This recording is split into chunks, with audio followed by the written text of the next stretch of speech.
instead of showing the real faces. Think of it like digital. Look at how detailed that thing is.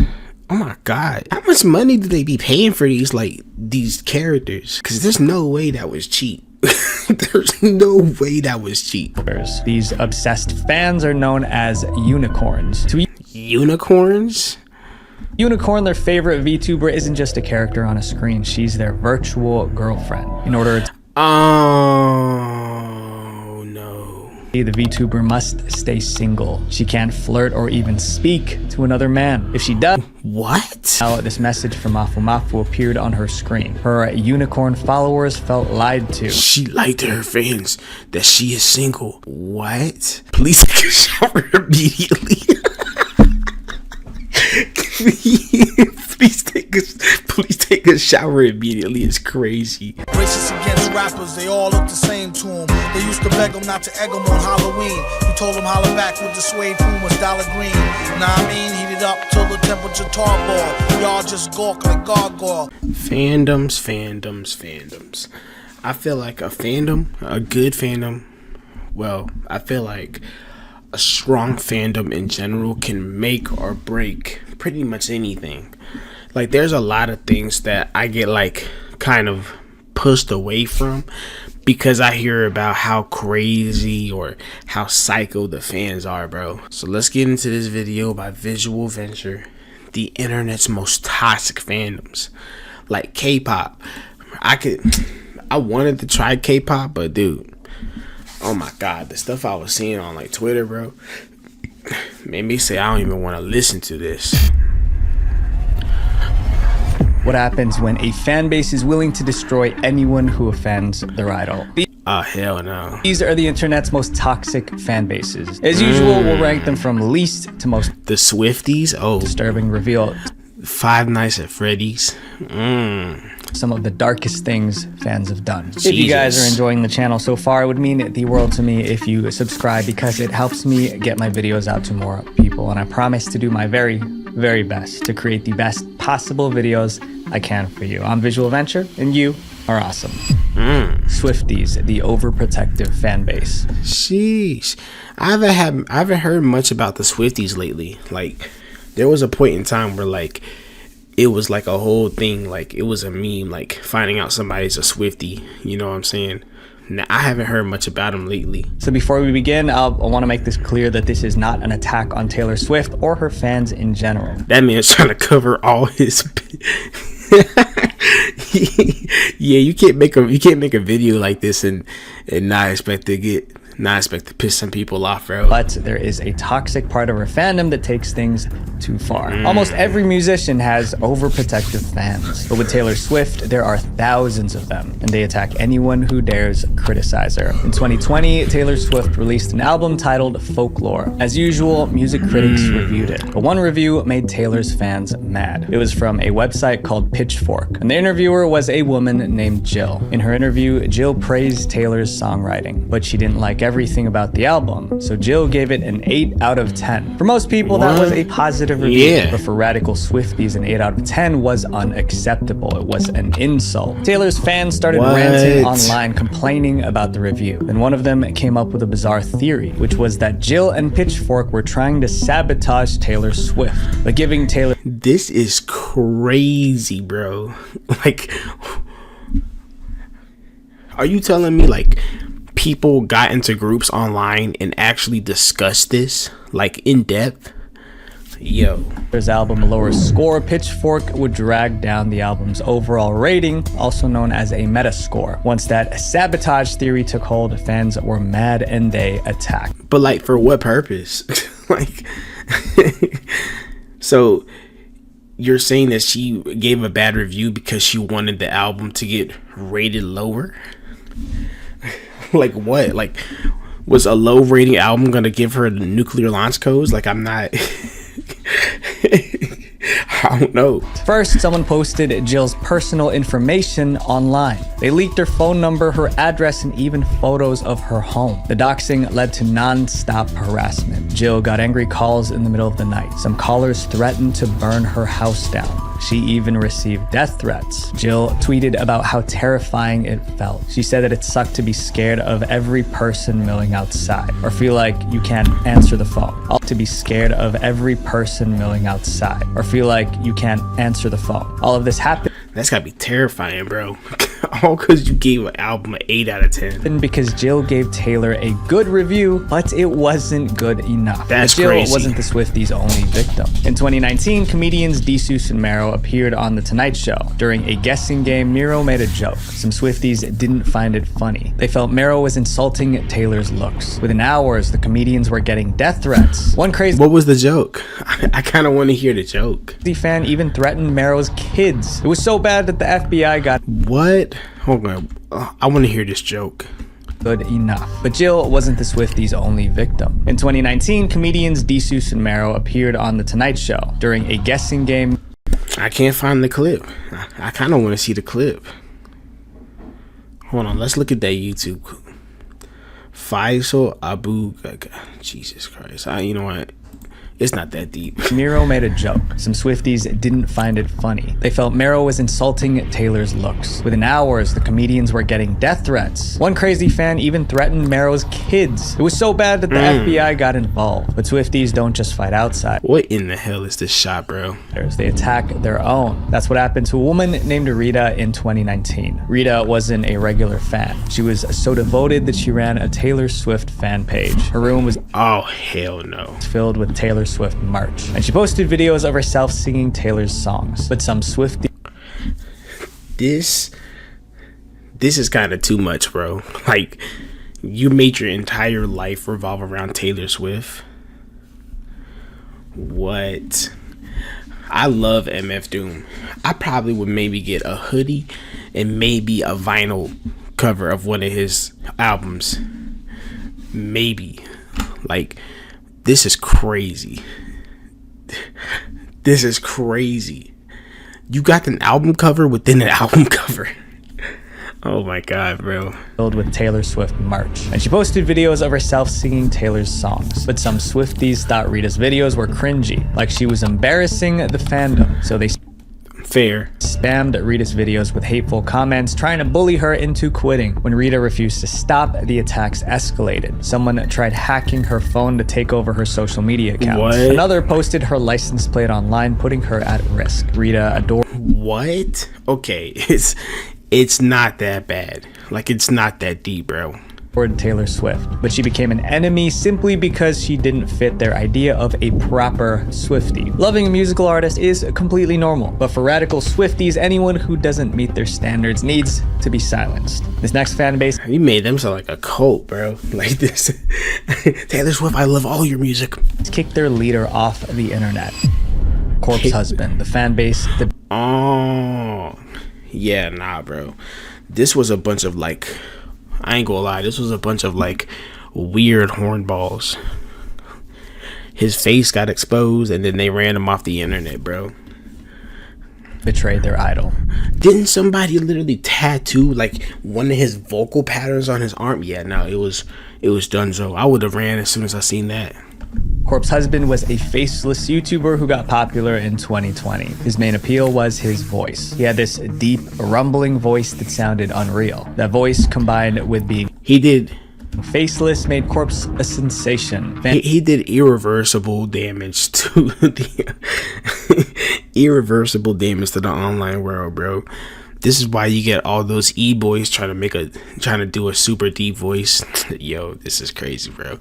Corpse Husband has unknowingly started a bunch of cringe compilations. And couldn't see him, so they created a perfect fantasy version of him in their heads. But Corpse was a real person, and he was far from perfect. In interviews, Corpse revealed that his deep voice was partly caused by a medical condition. He also had arm pain that affected his daily life. He struggled with anxiety, and he didn't like talking in public because he was scared someone would recognize his voice. That's why he chose to remain faceless. He wanted privacy so he could manage his personal issues without the stress of fame. But And that's completely fine, but unfortunately, there's going to be people out there who are going to make sure that doesn't happen. That's the sad reality of Some it. fans didn't care about his struggles. They just wanted to see his face no matter the cost. In 2021, a photo of a man went viral. People claimed it was Corp's husband. There was just one problem. The man in the photo didn't match the image fans created in their minds. And instead of accepting that, they started mocking. Showing the face reveal in the video is kind of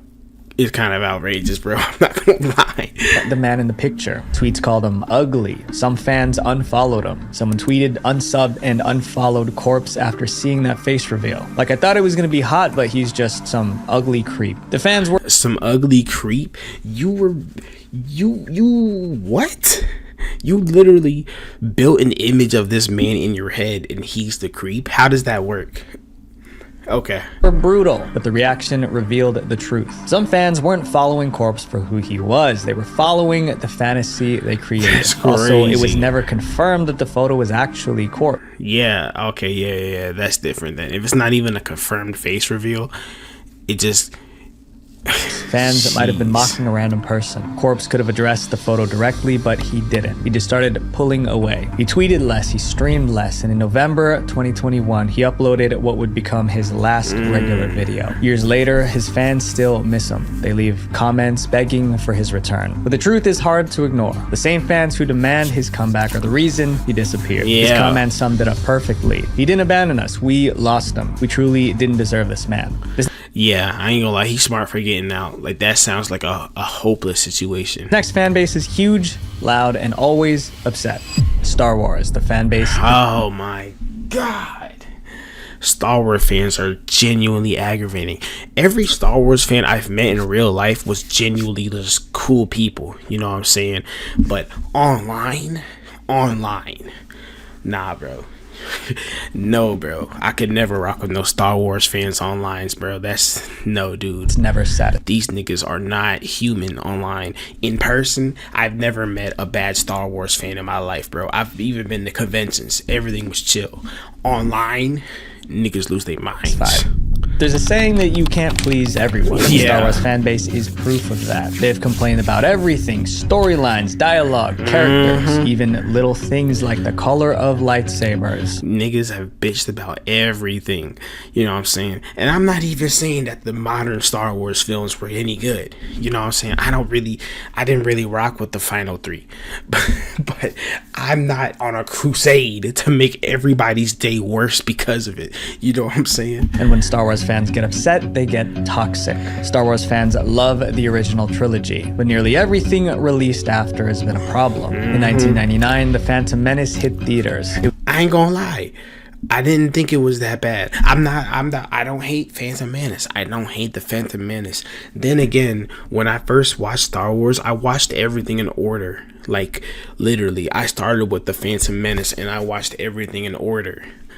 But I already knew the story because I played all the Lego games and I 100%ed all of them hoes.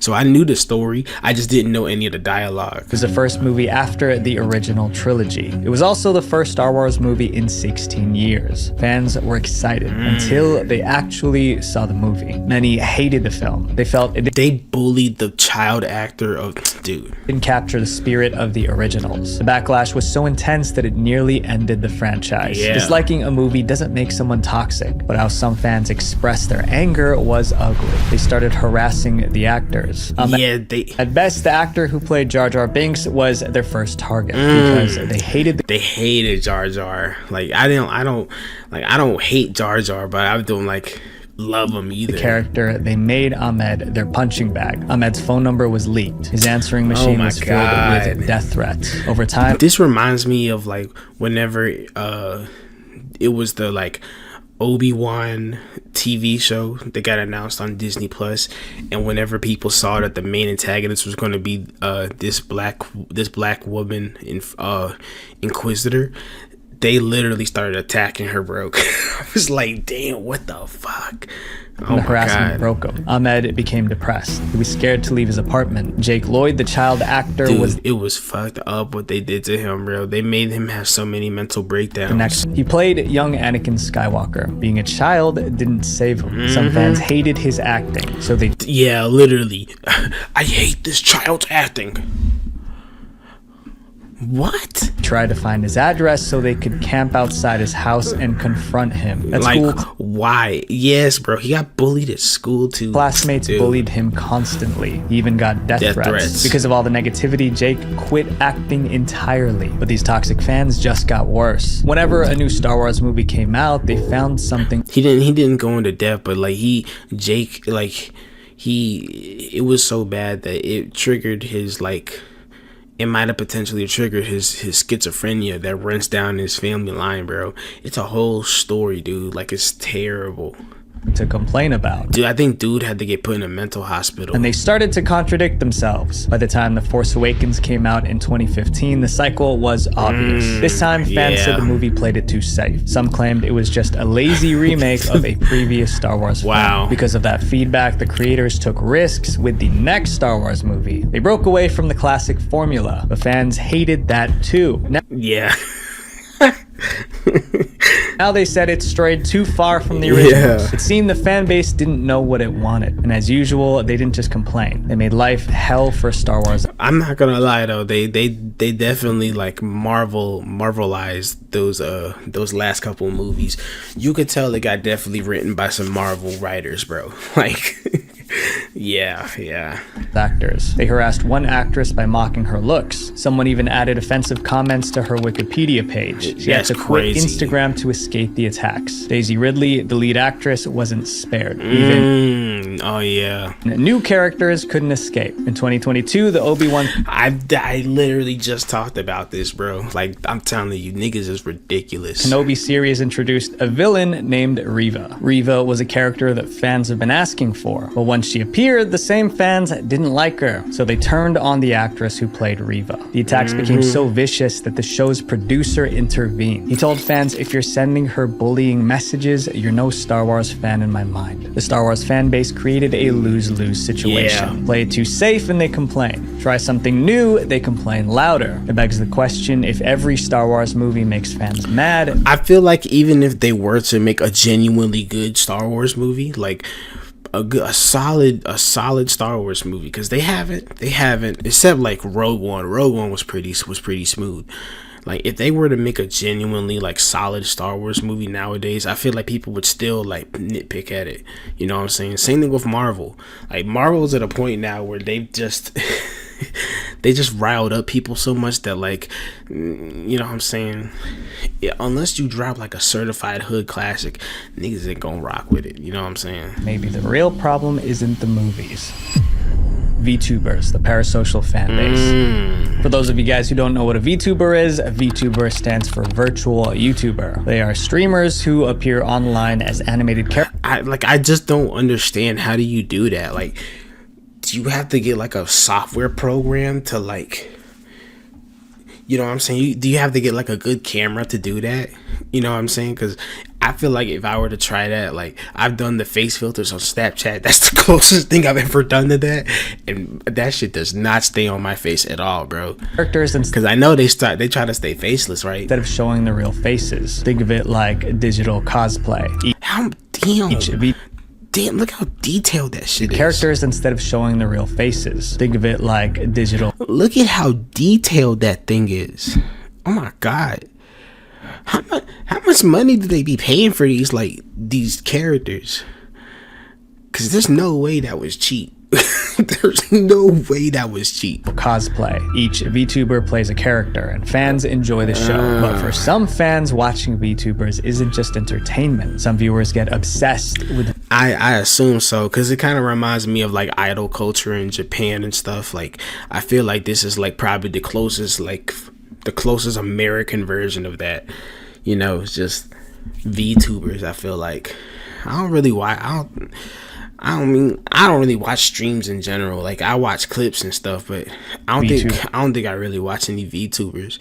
Like, seeing it doesn't. It's probably because I watch a lot of animes. Just seeing it straight up doesn't make me go, who the fuck would watch this?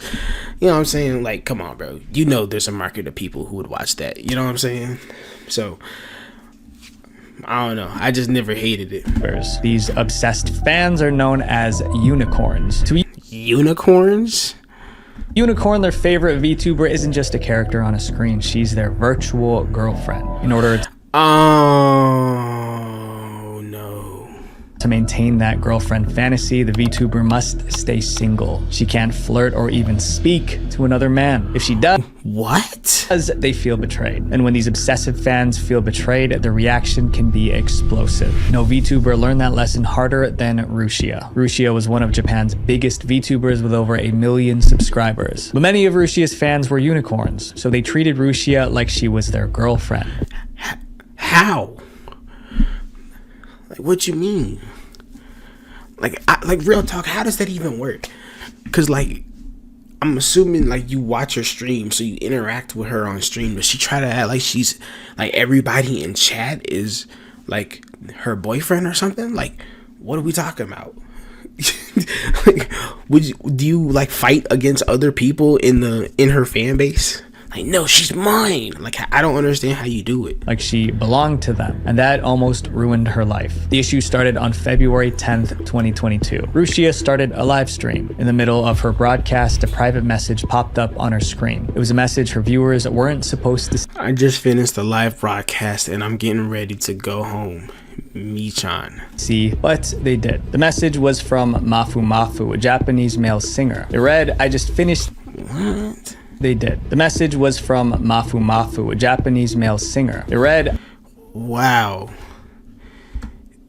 but they did. The message was from This nigga really went for the anime look, huh? Mafu Mafu, a Japanese male singer. Look at the way he's do.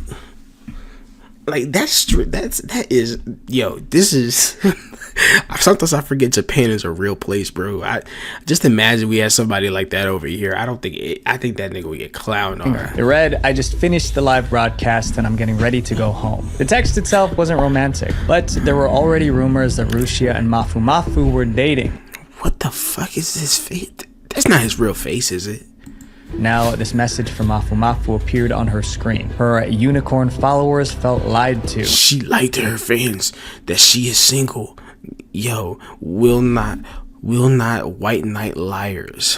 What? Please take a shower immediately.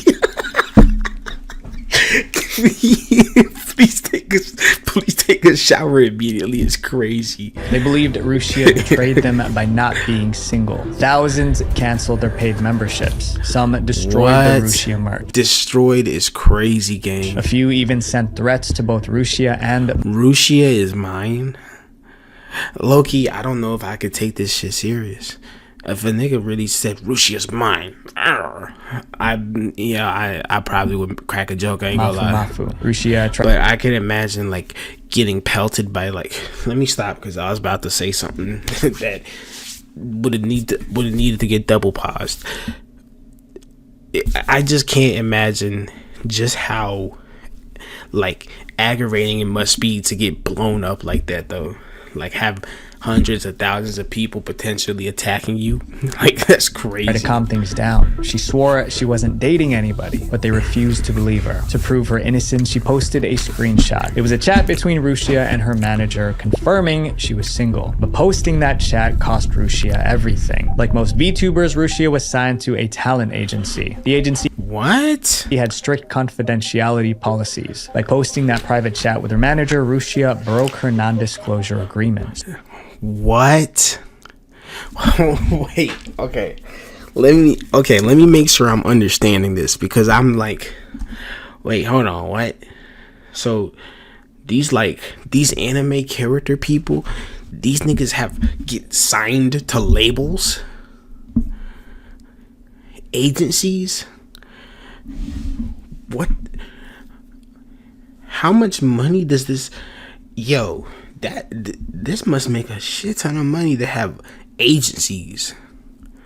So the agency fired her. Just like that, Rushia lost her platform. Not What? because she hurt anyone, but because her toxic fans pushed her so far, she broke the rules trying to defend herself. Later that year, another VTuber had a similar problem. What? In August 2022, a VTuber named Crony streamed a gaming session with several male VTubers. But most of Crony's fans were unicorns just like Rushia's. These obsessive fans hated seeing Crony interact with those male VTubers. They bombarded her live chat with insults. To escape escape the What? hostility, Crony took a 2-week break from streaming. But when she returned, she took a different approach. Instead of trying to appease her fans, she stood her ground. She tweeted, "After much consideration, I decided that I will be collaborating with whoever I want." The fact Stand on business. that she had to post that shows how controlling and toxic some VTuber fans can be. The members of this next fan base just can't. I'm glad she stood on business.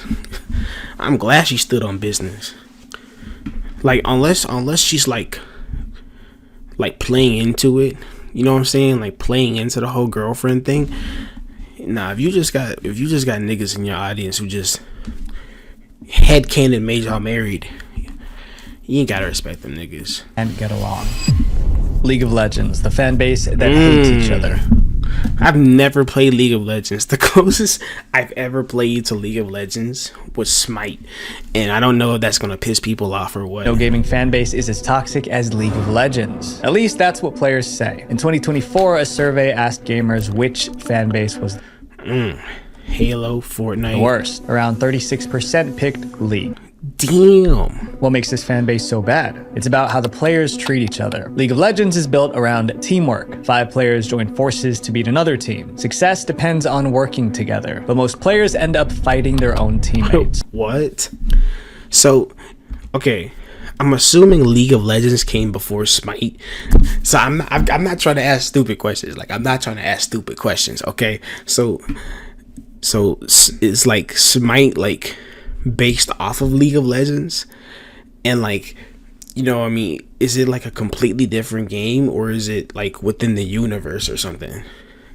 Because the gameplay is crazy similar. I feel like that would be like a legal issue, because this is Smite looks just like this. I don't know, bro. I don't know. This ain't really my type of game. I mean, I would try it for the one time, but no. This depends on working together, but most players end up fighting their own teammates. If someone makes a mistake, their teammates explode. Players scream insults in the chat. Others go even further. They int. Inting is when a player deliberately dies over and over in the game. Intentionally feeding? They do this to either troll or punish their own team. Either way, inting ruins the game for everyone. Why is it called inting? Riot Games, the company behind League, has tried to control the toxicity. They ban aggressive players, they added mute buttons. They even created a system to reward good behavior. What? They had to make a system for good behavior? You've been a good noodle. How bad is this? I low-key want to look into that, bro. I low-key want to see that. But none of it worked. By 2020, 98% of players said that they have been harassed during the game. Has been flamed during the game. That's crazy. 98% is nearly every player. If players are this toxic during casual matches, imagine what happens when money is at stake. League of Legends has massive esports tournaments. Oh, whoa. And these tournaments offer millions of dollars in prize money. The most famous team in League is T1. They've won countless championships. And their star player named Faker was insanely skilled. Fans called him the Michael Jordan of esports. Damn. In 2020, the same fans who idolized T1 turned on them. That year, T1 failed to qualify for a major tournament. Fans blamed the team's coaches for benching Faker during the qualifiers. The coach who benched Faker received death threats. Other players began getting threats as well. What? I don't understand, bro. What does sending a death threat do? Like, for real? Does that go, yes sir, I was so wrong? Like, no, I'm just gonna block you. One CEO had to plead with fans to stop. Some fans ignored the warning. By September 2020, T1 started tracking down those behind the threats to take legal action. You should have did that day one. This wasn't the only time fans turned on a professional league team. One team received an actual weapon in the mail. It was supposed to be some kind of warning. It's no wonder so many consider League of Legends the most toxic fan base in gaming. Up next is a fan base that operates like a mob. Genshin Impact, the fan base that bullies. Okay, the fan base that bullies. I've seen so many ads for Genshin Impact and I block all of them because I don't know. I don't understand how the game works. And it's not even because I think the game looks stupid or anything. It's because it's the ad itself, bro. Like, if I see dude, there was like 1 year where I just every like 5 videos I would get that stupid ad with the girl. She was like, let's fly. She just starts gliding through the I don't know why that pisses me off, but it does. So yeah, nah, I've never played Genshin Impact. Sorry for the tangent. The game Genshin Impact is more popular than people realize. It launched in 2020, just 5 years ago, but I always thought it was a mobile game. It generated over $6.3 billion in revenue. What? More than 11 million people play the game every month. Damn, that's what it looks like. $1 billion in revenue. More than 11 million people. This is what it looks like? What? This whole time I thought it was a mobile game. I didn't realize it was like an actual open world type of deal. People play the game every month. That's the population of a small country. Yeah. A game this big attracts all kinds of fans. Some of them are notorious for bullying, and sometimes they attack for surprising. Yeah, this shit right here, bro. Dude, the ads stayed having somebody jump off that cliff saying, let's fly. Yo, dude. Reasons. It's exactly what happened in 2022. An artist posted an illustration of Kaya, one of Genshin's main characters. It was just fan art, nothing controversial. But the artist made one mistake. Kaya's skin tone was lighter than usual. That small error caused chaos. Hardcore fans demanded the artist delete the drawing. One comment said draw him correctly or don't draw him at all. Throwing bricks is crazy, bro. It was harsh, but some fans went further. Someone stole the drawing, darkened Kaya's skin, and reposted it. They claimed they fixed the art. The artist even tried to apologize. They tweeted, I didn't mean to paint Kaya's skin color The fact that he had to apologize for that is crazy. brightly. It turned into this color unintentionally. I'm sorry for making you feel uncomfortable. But the apology didn't end the harassment. The attacks continued until the artist deleted comfortable. What you say? Okay, no hate to the artist because they apologize. The way y'all are saying that brightening POC, art okay because it's art. No, it's not okay, nor will it ever be okay. Stop making people feel bad for not being okay with whitewashing. Oh, now I see what the hubbub was. I ain't realized that. Yeah, nah. Race swapping, altering skin tones, whitewashing, race swapping. Yeah, those are two sides of the same coin that'll get Twitter going up in a tizzy, bro. The apology didn't end the harassment. The attacks continued until the artist deleted their Twitter account. Wow. This case was just the beginning. Genshin fans attack artists over little things, like drawing a character in the wrong outfit or the wrong pose. But it's not just artists who get attacked. Even actual employees working on the game have been targeted. In 2021, Genshin added a new character named Kokomi. Unfortunately, some players didn't like her, but they didn't just complain about the character. For some twisted reason, fans attacked the voice actress who played Kokomi. Why? What? She was live streaming when the insults started. Her chat was filled with hateful comments. It got so bad that she had to turn off the comments. Remember, this voice actress was just an employee. Yeah, all she did was just read a script, bro. That's crazy. Later, she posted that she only wanted a relaxed and happy environment, but the Genshin mob didn't back off. And this wasn't even the worst moment that year. In September of that year, Genshin celebrated its first anniversary. Fans expected This all happened within a year? huge rewards. But when the rewards were released, many were disappointed. They felt like the rewards weren't good enough. This time, they didn't just make hateful comments online. They tried to sink the whole ship. Thousands of Genshin fans went on the Google Play Store and review bombed the game. They all left So it is a mobile game. 1-star reviews. On the Play Store, apps with low ratings can disappear from search results. That's crazy. So by review bombing the game, these fans were trying to bury it. The game's rating dropped from 4.5 stars to 2 stars. However, Google noticed what was happening, so Google deleted the fake reviews. But the fact that Google was trying to save the game made fans even angrier. Now, Genshin fans started review bombing Google's apps like Google Classroom. What? So Google said no, and then Google started getting review bombed. How do you review bomb Google, bro? More than 20 apps across the Play Store were filled with fake negative reviews. The war only ended Roblox is valid. when the developers of Genshin Impact gave in. They added extra rewards to calm the fans down. If this community can sabotage their own game, what'll they do next? Up next is a fan base that chased away the creator of their game. Five Nights at Freddy's, the feral fan base. I've never actually, I don't really know that much about the Five Nights at Freddy's fan base. I do know that they did make some banger parodies. Five Nights at Freddy's. Five Nights at Freddy's launched in 2014. It was an instant hit. Players took on the role of a night guard trapped in a haunted pizza shop. The game was filled with hidden clues and mysteries waiting to be solved. The community grew fast, but as the fan base exploded, so did its darker side. The game was created by Scott Cawthon, and in the early days, Scott was very active in forums. Scott listened to fans and shaped new games around their ideas. Oh, I seen this. This is the one where you gotta climb inside of Freddy, right? Yo, I ain't gonna lie, I thought this was I didn't know what I was looking at, but I think this is an official FNAF game. I didn't know that. Fans loved having that connection. But the closer Scott stayed to the community, the more demanding it became. In 2015, FNAF 3 and 4 were released. The fans thought the games weren't scary enough. Others thought they were too easy. So angry fans attacked Scott directly. One Damn, your game is too easy. What?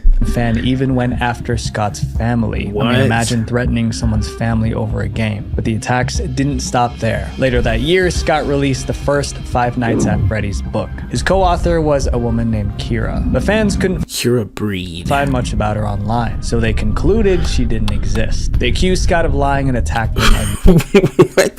Imagine getting erased from existence because of the fan base. again. Scott later clarified that Kira was a professional writer, but he told her to make her accounts private because he expected weirdos and creeps to stalk her. That means Scott realized how toxic the FNAF fan Damn, so he was playing chess. He preemptively had her hide her social medias. That's crazy. was becoming. In 2016, it got worse. Scott launched a spin-off called FNAF World. The game was What? buggy, so fans hated it. Scott took the game down, fixed the issues, and re-released it for free. The fans kept criticizing Scott, calling him a sellout. When Scott deleted the worst What did that say? bit for free, the fans kept What did that say? criticizing Scott, calling him a You enjoy this, Scott? What? There's no way there is no way it's that deep. Do you enjoy this, Scott? Sitting in your ivory tower while scramble like mice to open your beautiful, what is this? sellout. When Scott deleted the worst comments, they accused him of censorship. He simply couldn't win with them. By 2021, he had enough. He stepped away from Five Nights at Freddy's completely. After Scott left, new developers took over to keep the franchise alive. But the toxic fans treated them even worse. In 2024, a fan project called FNAF in Real Time was canceled. The developers revealed they were receiving threatening messages from angry fans. The harassment shook them so much that they abandoned the game too. The community that made FNAF a hit was tearing it apart. One FNAF fan on Reddit said it best: "We literally can't have anything anymore." My friends, Damn, I didn't know it was this bad. being a fan of something isn't an excuse to hurt people. If there's one thing to take away from this video, it's this: we can enjoy good things without tearing others down. Visual Venture. Good video by Visual Venture. But that was crazy, bro. I didn't know it was that bad. I didn't know it was that bad in FNAF. That's crazy, bro.